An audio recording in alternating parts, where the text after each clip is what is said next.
Hello and welcome. My name is Rosa Jones, LPC, with the Freedom Support Services. We are so glad to have you here tonight. Welcome to our monthly vlog where we get together and we talk about issues that matter.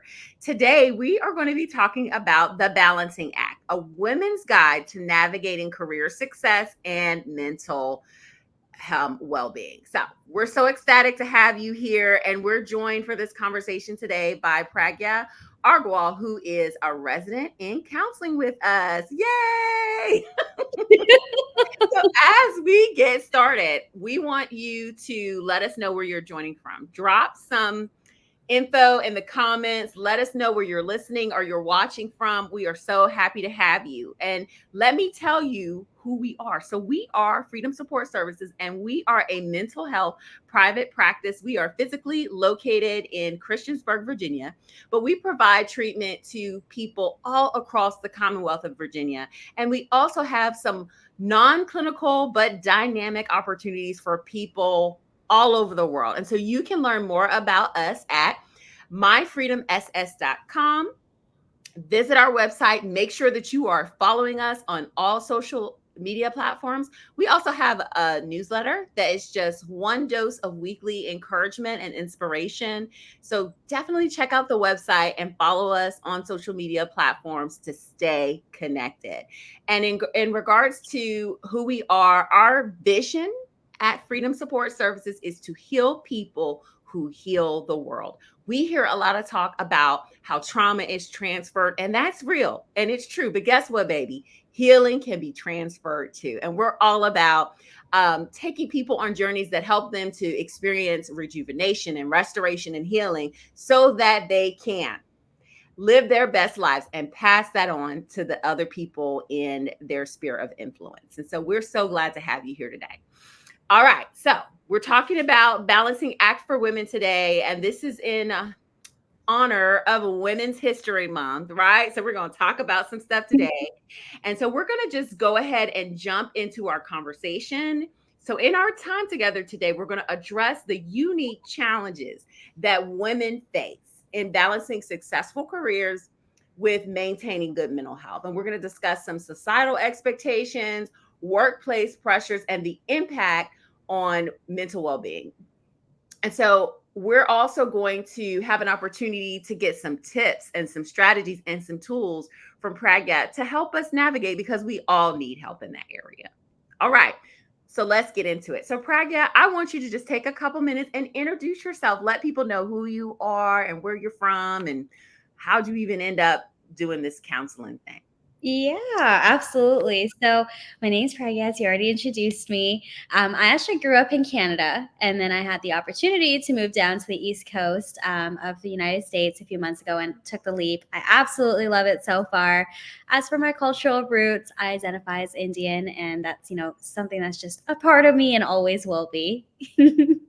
As for why I wanted to become a counselor, I feel like I always just, really mental health always just spoke to me from a young age.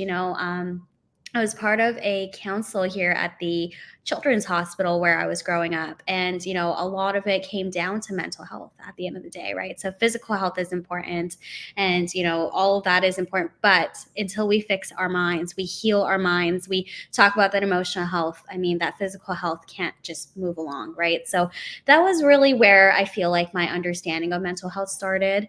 It wasn't really until I was 13 or 14 years old that I realized that there was a huge stigma in the South Asian community regarding mental health and therapy. And that really spoke volumes to me because, I feel like everyone should be able to access help as they need it, point Yes. blank. And so always just kind of have been wanting to be an advocate for those two topics. But I really Absolutely. think, getting into my bachelor's of science in psychology felt like that huge confirmation for me, when I was entering college. And it just kind of felt like, I'm meant to be a therapist down the road and use that passion, love for mental health, and just use it to provide that support for people who need it. Ah, I love it. That is so beautiful. And I want you to also tell us a little bit about your specialty areas and the types of people that you work with for those of who may be listening who are looking for services in Virginia, or they know someone who Yeah. could use some support. Yeah, so I love working from a culturally informed and trauma focused perspective. And a lot of that experience stems from working as an at risk youth counselor at a residential treatment facility. And it was really at this job that I learned a lot about crisis counseling. And that's where that trauma focus really comes in. But I also worked as a teacher for a few years in a public school setting for children with extreme behavioral concerns. And that was both in mainstream and Mhm. specialized classrooms. And you can imagine 30 little kids staring at you, all from different backgrounds, right? And, different cultures. And it was just a beautiful, wonderful time to be around them. But, I really wanted to use my skills and transition those into a setting where I was able to use my skills more broadly in a way to be able to work with a lot more different people. So, it was during that time and with my master's and of course, my internship that I really found my love for working with grief and trauma and those academic concerns that come up, right? Yeah, Depression, relationship conflict, and like anxiety. And, that's just like a small list, I feel like, of things that really come up in sessions. And, it's always lovely to be able to add to that. But so far, that's kind of been, the nitty gritty of what I've been working on with clients. absolutely. And we are so happy to have you. Oh, I'm so happy to We be here. are. You just do amazing work. We really do. Okay, so let's get into some of our questions for today, as we're talking about playing the balancing act for women. So, what are some of the most common societal pressures on today's women? I want you to talk a little bit about that because I really love conversations that are intergenerational. You and I are in two different generations, right? My mother is in a different generation than me. My grandmother is in a different generation from her. And so, the world, it changes and we grow and we progress. And so there's some things that probably pressures that my grandmother had that thankfully I don't have in Right. this day and age. But there also could be surprisingly some things that existed there then that still exist now. So what do you see for today's woman as the most common pressures? Yeah, I feel like one of the biggest societal pressures that comes up is the idea of good girl conditioning. Oh, Feel like this is something that constantly comes up, even though I love that women today want to fight against it. And yes, as we should, is what I'm going to say to absolutely. that, right? But this is like messaging that we've received in our childhood to be agreeable, polite, nice, right? Basically, we're told to never show our anger or allow people to violate our boundaries or, Mm, hey, hide your own needs and, your feelings just to please other people, right? And at the end of the day, this is sending a message to girls directly or indirectly that, these are the norms that are placed on. yes. Hmm. This is what you should be doing. Yeah, and that your feelings don't matter, your needs don't matter, your Mhm. desires don't matter, and no wonder we're also in a generation where, there are a lot of people who are suffering and struggling silently, Yes. especially women, because it's funny, you say all of those things about that good girl syndrome or complex, and you know, I think we can look back at older generations and see how that certainly was the case. I'm with you. I think that's still the case. I think though that we're at a point in history where some of us are fighting back. Mhm. Like, the great thing about emotions is that there are a wide range of emotions, Yep. right? Mhm. And I for one don't really classify emotions as good or bad. They No. just are, and they provide us with information Mhm. to help us navigate life. And so if we are living in ways that keep us detached and removed from our real felt experiences, it makes it difficult for us to navigate, doesn't it? Yeah, absolutely. Exactly. And, I was thinking a lot about this, right? And I feel like even for me when I was growing up, right? It's always you're called, oh, well, you're so mature for your age, Mhm. Oh, you're so, great at listening and doing what you're told to do and just being so polite. You're so mature for your age. But why Mhm. are we equating those two things to Come be on. right? And so it's what we're basically being told is that our worth comes from sacrificing our own needs at the end of the day. Woo, woo. So, no duh that women are going into this freeze or fawn trauma response, right? Yeah. Like fawn meaning like, hey, I'm going to avoid this conflict. So I'm just going to go and people please at the end of the day. Yeah. That's what the message is then. Yeah. And that's so harmful to the self. Your feelings about yourself, your self worth, your ability to envision something new for your future. It can be so damaging. That's a good one. Are there other things that come in mind when you think about societal pressures for today's women? Yeah, I think a lot of it also comes down to balance, right? So, Mm, like you said, like the balancing act, right? So, a lot of it comes down to, well, women are expected to manage the household in some sort of way or form, right? It doesn't have to be the traditional cooking, cleaning, but, you know, growing up, I always heard a woman is the glue of the household. And I mhm. don't know if that applies to every household because I don't think it does. But I think there is that one person that holds a household together. Yes. And traditionally, that was the role that a woman played, right? And then, but we also all want our own careers, right? We also want our own lives, Mhm. right? We want that self care and stuff. So that balance thing can become quite difficult because how do you do that without feeling guilty at the end of the day? Mm, that's so true. It's so true. I also think about one societal pressure, definitely for women, is the expectations around people being coupled, Yes. married, and in relationships that lead to marriage. Hmm. I think that's a huge one. Yeah. I You know. think that's almost like a society has set that to be the standard, right? Mhm, mhm. You Yeah. can't be happy without that.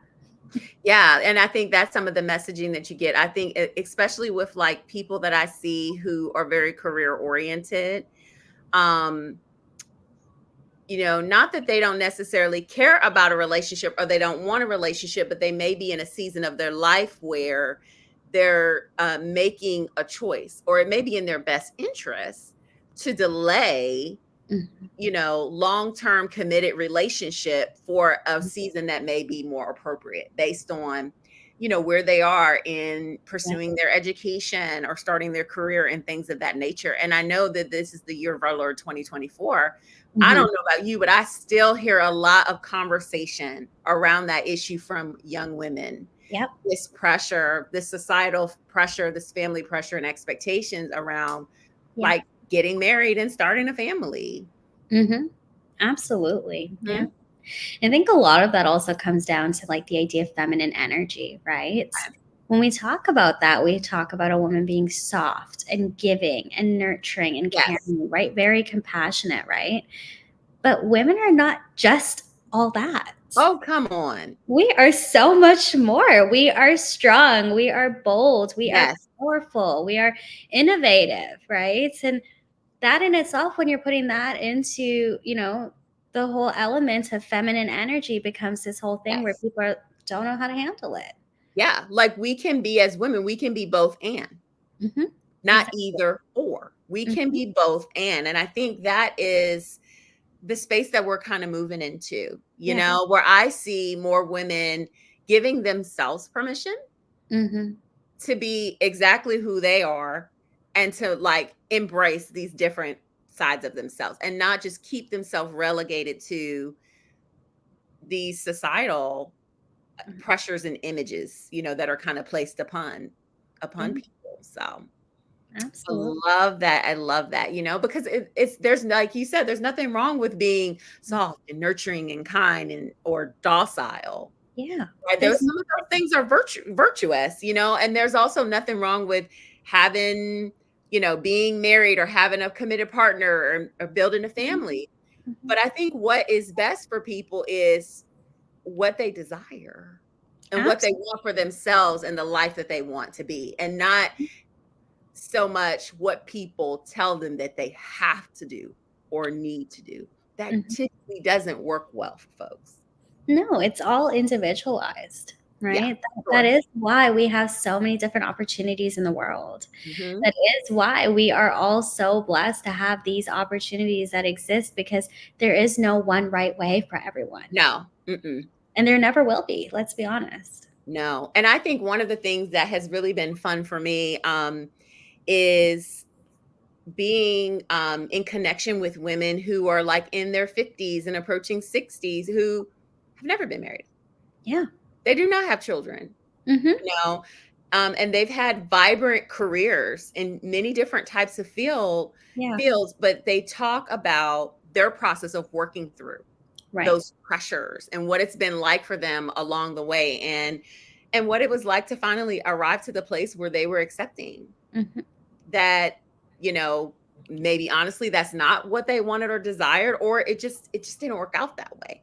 But they're still living and leading very beautiful lives of connectivity and Mhm. intimacy and joy. And so Yeah. that doesn't define them. No, and it should never. Mhm, mhm. Yeah, absolutely. Absolutely. Love it. So here's another question. Can you give some examples of how these pressures impact women's mental health? Right? So Oh. we talked about the pressures. How does that translate to our mental health? Oh, where do we start with this one? That's a huge topic of its own. You know what, though? Let's start off with the idea of the lack of autonomy. Mm, Right. So, when people don't have a say into what they want to do because of whether it be pressures or, oh, what will people think? What will people say? Whatever it is, I mean, that just takes a hit to so many different things about you. It takes a hit to your self esteem, your yes. self awareness, right? Your own self love, your own self care, right? All of your wants and needs. There's so many different elements that it's kind of like a domino effect that happens.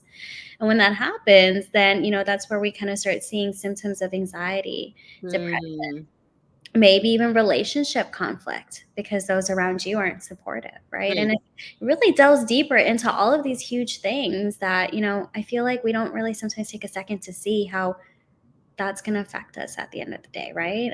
Unawareness of your emotions, even like that's a huge thing, right? Yeah. But and you're right because it's a dangerous thing to be at a place in our lives where we're disconnected from ourselves. Yeah. We have a lot of conversation about relationships, and most of the time that has to do with our relationships with other people, but very little do we talk about our relationship with ourselves. Hmm. Right. And so, what happens if we've got all of these outside voices and noise that maybe aren't aligned with Hmm. who we are or where we are in a season and what it is that we want and we need? Hmm. And then simultaneously, if we feel disconnected from ourselves and we feel disconnected from others, you're right. It can create these situations where people really begin to struggle. Hmm. Sometimes, like you say, with the worry, fear, shame. And Hmm. you're right. That's when those mental health issues show up. Yeah. And that's why, we really, even in counseling, I feel like we Mhm. really want to start off with that foundational stuff, right? Yeah. Let's address those worries. Let's address Okay. those fears. Let's address that guilt, that shame, right? That self esteem that's taken a hit. Yeah. Because until we can really tackle that, how can we really acknowledge how those are really creating those symptoms that we're talking about? Absolutely. Yeah. And then it just reminded me of something of how, when we see people in counseling and they tell us all about the trouble that they're having in their lives, in their relationships, with their sleep, on their jobs, those are just symptoms Hmm. of some other things that are going on, Yeah. And like I think that's why conversations like this are so important, because I think oftentimes as a society we can be very unaware and Hmm. detached from how seemingly simple everyday things can impact people's mental health in major Yeah. ways. Absolutely. That reminds me, a huge thing that sometimes does come up is I just feel like I can't concentrate lately. Mm, And I mhm. feel like I can't do anything. Like my mind's there, but I need to get this done and I don't know Yeah, how to do it. And that lack of, ability to transfer that energy into what you need to do, like you said, that's disconnect. yeah, You're not even, able to connect with yourself. So how can you connect with those external things in your life? right. So good. So, what are some unique challenges that women face in balancing stressful careers and/or education and trying to maintain their mental health? I know you see a lot of different people across the lifespan. So, from teenagers to college students to, professional women, stay-at-home moms. So, can you talk about like Yeah. those challenges when it comes to like we'll talk about career and like education. What are you seeing? Yeah, absolutely. One thing I hear from some of like the younger clients that I work with is, I'm being told to pick a career that's going to allow me to be a mother someday. Oh, wow. Okay. So there's women are still hearing that. Mhm. Yeah. So, I've been told, if I pick this job, I won't have a lot of time for my family, but I don't even know if I want a family right now. I can't think that far ahead. So Okay. that in itself can sometimes take a toll on their mental health because now they're stressed about something that they're not even aware of if they need presence in their lives in the future. That can cause a lot of anxiety. Oh, yeah. I've never had anyone say that to me, but I can only imagine hearing that from a mentor or a guide or, a family member, people who are well-meaning and how that could potentially impact. Absolutely. Yeah. Oh my goodness. And I'm curious almost if it's the choice of words because I don't know if there's a bad intention behind it. Right. Because I feel like the bottom line is work life balance, but I feel like it's coming across in a way where those traditional roles again are incorporated in that statement. Yes, that makes sense. That makes sense. And for someone who is young and on a journey and still getting to know themselves, that really can be anxiety inducing. It makes me think about how just even for myself, I started my career in higher education and student affairs. And so for me, that the work that I was doing was very intense, and there was a lot of evening, a lot of Mhm, weekends, a lot of after time, and not a ton of time off. mhm, And I remember, when I got to the point where I was ready to have children, making a career change specifically and intentionally so that I could refocus my time and energy in some different ways. mhm. But that was like a personal choice that I made. I didn't have anybody kind of come along and say, "Hey, you need to do this." I mean, we waited a really long time before we started having kids. And so I think Mhm. people thought we just didn't want them. Yeah. We didn't want to have kids, which is definitely not the case. But we got pressures about that. It's like, oh my goodness, you're like moving in your 30s and you haven't had Mhm. a baby. And it's like, whoa, Yeah, whoa. exactly. Yeah. But that was one of the things that a conclusion that I came to um, by getting to know myself better over time and observing things in my environment about Mhm. women who were doing the kind of work that I was doing or aspiring to do who had children, Yes. right? And some of them did things to make some adjustments. Others, they did other things, but it was those choices they made were based on what was right for them and Mhm. right for their family. Exactly. Yeah. And I love that. It's all about you at the end of the day, right? And if Yeah, you do have a family at that point, that's always going to be in consideration, right? But it should never be because someone's telling you to do it. right. And Mhm. that's just, the bottom line of that, right? Yeah. And you think about how many people live their lives in that way instead of taking the time to like know themselves and invest in themselves, communicate with their partners in life. Instead of doing that and using that as a way to make decisions, they just take on all this noise from the outside Hmm. and it ends up just putting them in a spin, Exactly. putting them in a spin. And I think, that is some really strong justification for like how important it is to invest in yourself Hmm. and to do what you need to do to have take up agency in your own life. Absolutely. I Mhm, love that. mhm, mhm. Another one that came to mind was, women who are in male dominated careers, Oh, yes. the pressures from that. Um, wow. That's all I have to say about that one right now because I was shocked. Okay. And it's the amount of energy that they need to put in to really just even prove the bare minimum. Yeah. It's so true. It And so is so true. yeah. So they're putting in a lot more energy, they're putting in a lot more commitment time. And so then that work life balance is gone, right? Because they're really chasing that dream, which again, as they should. But then, of course, also, how is that really affecting their mental health at the end of the day? Because there's a lot more pressures than just, hey, I need to prove myself. There's a lot more Right. that's going behind closed doors. Yeah, I know. I work with quite a few women who are in the engineering field, Hmm. and that can be a huge thing. Yeah. Some people finding themselves because of like the work situation and being in male dominated fields, not everyone sees them as equal and respects them as equal work partners and holders of knowledge, right? Right. And so I have worked with a lot of people, women who work in those fields, who end up, really struggling with their confidence and Yes. questioning themselves, questioning their ability. Hmm. My goodness. Yep. And some of the things that they face and that they encounter are, I consider them like microaggressions, Yeah. people doing and saying things that are just sometimes undercutting or undermeaning, and they may not even have ill intention, but it still has a negative impact. Exactly. You Yeah. know, in addition to just really like questioning yourself and your own ability to do the work because of the negative feedback you get from others, whether it is overt or covert. Hmm. It's just that's like, can you imagine having to do your job with this undercurrent awareness Yes. that your colleagues do not respect you? They Mhm. do not see you as equal, and they do not value the work that you do. And there are a lot of women, especially in male dominated fields, who that is their lived experience every single day. In addition to having to go to their job and do their work, they have Mhm. to do it under those circumstances. Exactly. Yeah.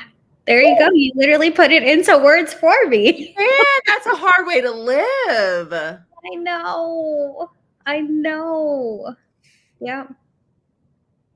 Yeah. Oh my goodness. So you got to give us some hope, Pragya. So what are some of the ways that women can cope with the pressure? Yeah. I don't think it's going away anytime soon. I really don't. I wish it were. I wish it would too. Yeah. I think, a huge part of it is just starting with taking the time to reflect.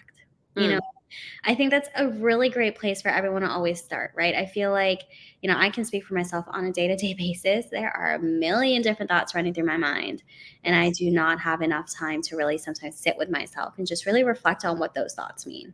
Mm, And I think that's really important. Sit with your thoughts, sit with your emotions, sit with those behaviors throughout the day, right? Those actions, right? It's going to speak a lot to where you're at, right? And I also think asking yourself questions is also very helpful. Um, what are your goals? mm, Apart from those worries, apart from those things influencing those, what are your goals? What do you hope for yourself? What does it mean for you to be a woman? Let's start off with that. that's That's good. a huge question to answer, right? I think everyone's definition is different and it's going to continue to be different, but what is authentic to you? Until you can start speaking on that, a lot of it's not going to come hand in hand because that's really where it starts. It starts with you, right? Good. Yeah. Apart from that, I think mindfulness goes hand in hand with that reflection period, right? So, of course, there's great mindfulness strategies that we can, talk about to kind of get you into that mindset, but just that mindfulness on a day to day occurrence as well. Check in with yourself. How are you doing? And not just, yeah, I'm good, I got to move on to the next task. No, how are you really doing in that moment? Yeah. Take that minute. I always call it with my clients like a traffic control or traffic stop, and it's Ah, the red, yellow, green. So it's like, are you actually go, go, go right now? Are you full green right now? Are you proceeding with caution where you're kind of aware of what's going on with you? Or are you red right now, which is you've acknowledged that you need a full stop for even 30 seconds? that's so good. Ask yourself where you're at. And it never hurts to be honest with yourself. The first few times is going to be so uncomfortable. I always like Yes. to say that, because it's never going to be, you can't make a habit out of something that's so new, you need to keep at it, right? So it's going to feel Yes. unfamiliar. But apart from that, also, I think self care, super healthy, super important. I always talk about self care having three different main elements, but there's so many other ones that we can add to it. So the three are physical, emotional, and mental, but we can add social, spiritual, financial, all of those things into it. Make your bubbles your own because they're never going to overlap, Yes. and talk about those things that really fulfill you. They kind of fill your cup up at the end of the day, Mhm. right? Or during the day, whatever it might be. And kind of have that somewhere, for you to look at. I think everything's wonderful for us to have in our brains. Our brains are such powerful parts of our body, but Yes. sometimes it's just so helpful to have it written down. And I think over time, as you kind of become more in tune with yourself, you're going to learn more about your boundaries. Mm. You're going to learn more about your self like awareness and also your own capacity to handle that, because I promise you that strength exists more than you know. Come on. Say it again. I love that. That strength is always going to exist more than you know. You have so much power within you, and we forget that. And sometimes it really just takes that 1 minute of you sitting with yourself to know that you got it, because you do. Ah, I love that, Pragya. That is phenomenal. And as you were talking, I started to think about the flip side of this, because those are some amazing tips for women who may be in that navigating the balance, right? And I think Mhm. that that is a lifelong journey. I was thinking about what can we say to people who have women in their lives who were in this Ooh. struggle. And you know what? Anybody who's breathing has a woman in their life who's Mhm. navigating career Yep. and, just life. Absolutely. So I started thinking about that. I think that's great advice for women, but what can we tell other people? And I'm going to share something that I thought about. And if Mhm. something comes to mind for you, then I'd like for you to chime in. Sure. And I think that that's an important question in regards to shifting the culture, right? Shifting and changing the culture and what's norm is not just the job of women who are in Mhm. the workplace and also trying to balance life and career and family. Yeah. Shifting the culture is something that everyone can participate in. And so I do think that I'd love to wrap up this conversation about not what is it that we can do as women who is we are a historically marginalized population.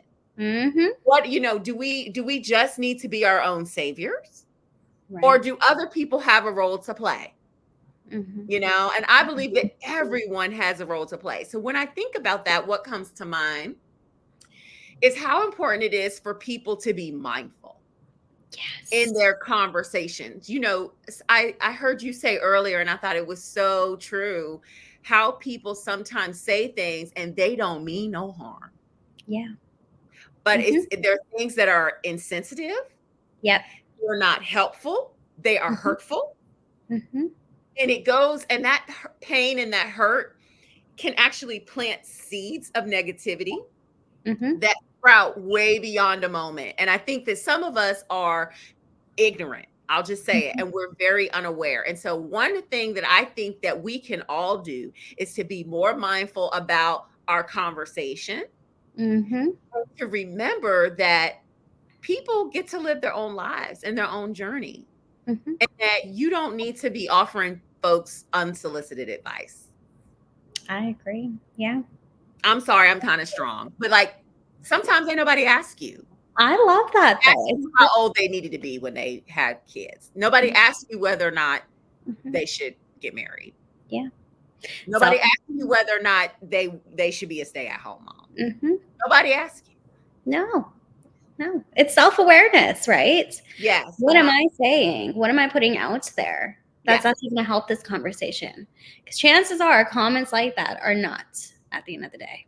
no. And I think there are ways to have discussions about those things Mhm. that are healthier I agree. and much more respectful, but we've got to increase our awareness and tend to our mouths. And this Mhm. isn't just for like men, this is a thing for women too, Yeah, right? absolutely. I love that. Yeah. I think support comes in many Oh, different ways, yes. right? I feel like support can be verbal, right? So we talk about love languages. It can be words of affirmation, right? It can be an acts of service of knowing, hey, I know this person in my life is hustling right now. Let me Yeah. just go and do this for them. That acts of service, Yeah. right? It might just be that quality time because that fills that person's cup up again. So maybe love languages comes into play, but also, again, how are you going to authentically support that person in your life that you clearly care and love about in some form? So do it Yeah. in a way that you know is going to speak to them, but also be authentic to you, because that's Oh, how they're going to feel it then. that's so good. And that made me think, Pragya, how important it is for us to develop reciprocal relationships with people.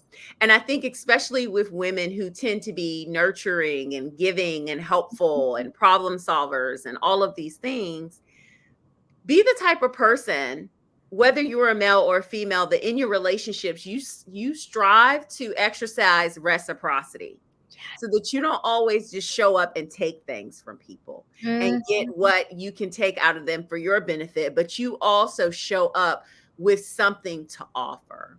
Yes. And I will say that as women are finding their voices Mhm. and learning how to take up space and establishing new boundaries and rhythms with people, guess what? They have needs too. We have needs too, but it's we shouldn't we should ask for what we need and want.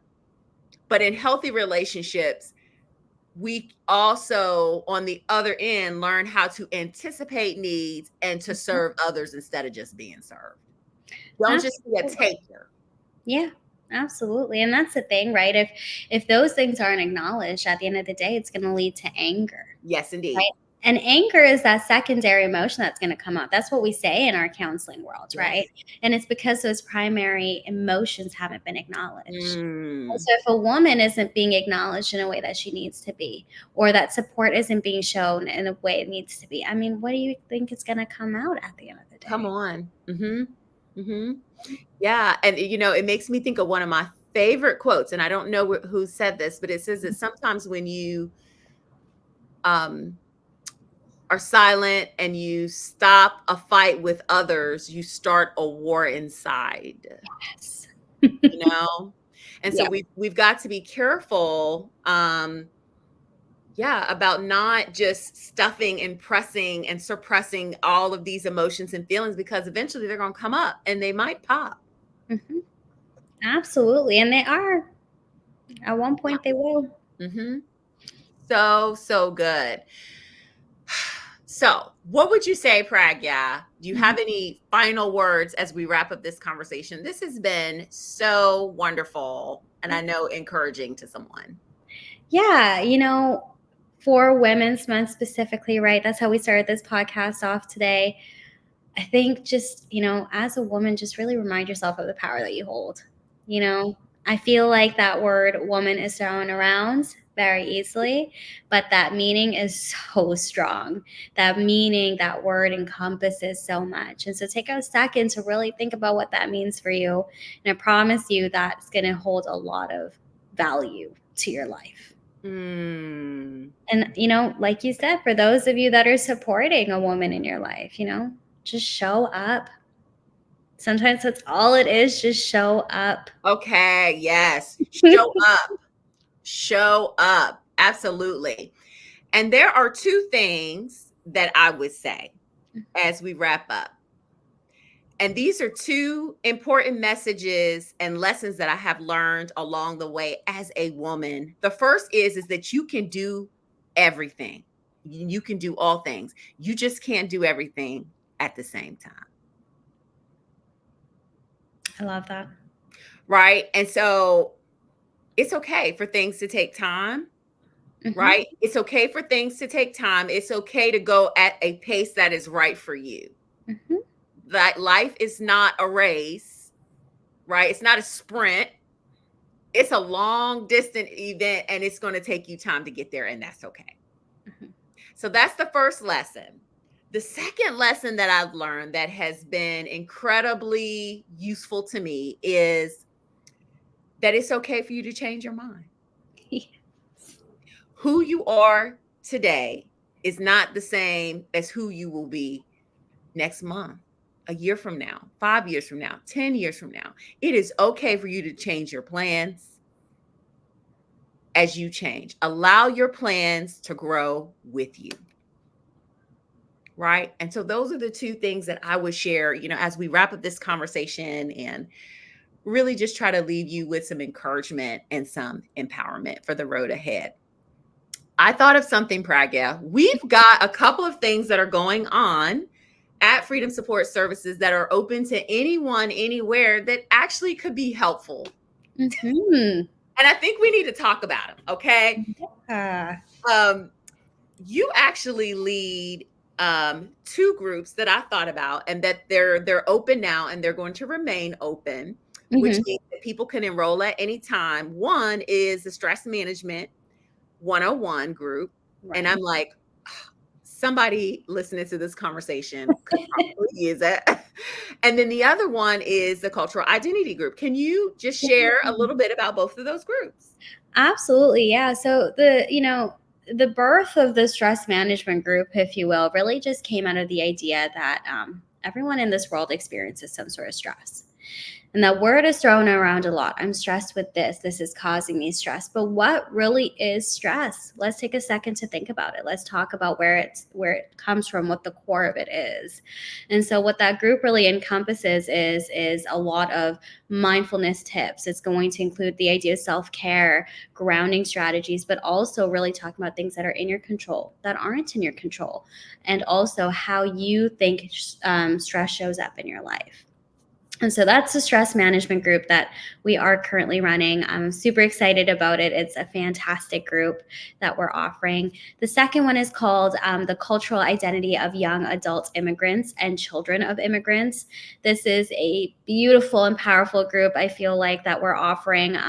It's really speaking to, how immigrants really face a lot of challenges, but let's talk about the challenges that the children of those immigrants face. That is such an important conversation that I feel like we need to have. And so this group is going to talk about a lot of different concepts that come along with that, and just how it all kind of comes into full circle. Because until we start acknowledging those things, it's going to be something that may, at the end of the day, cause intergenerational trauma.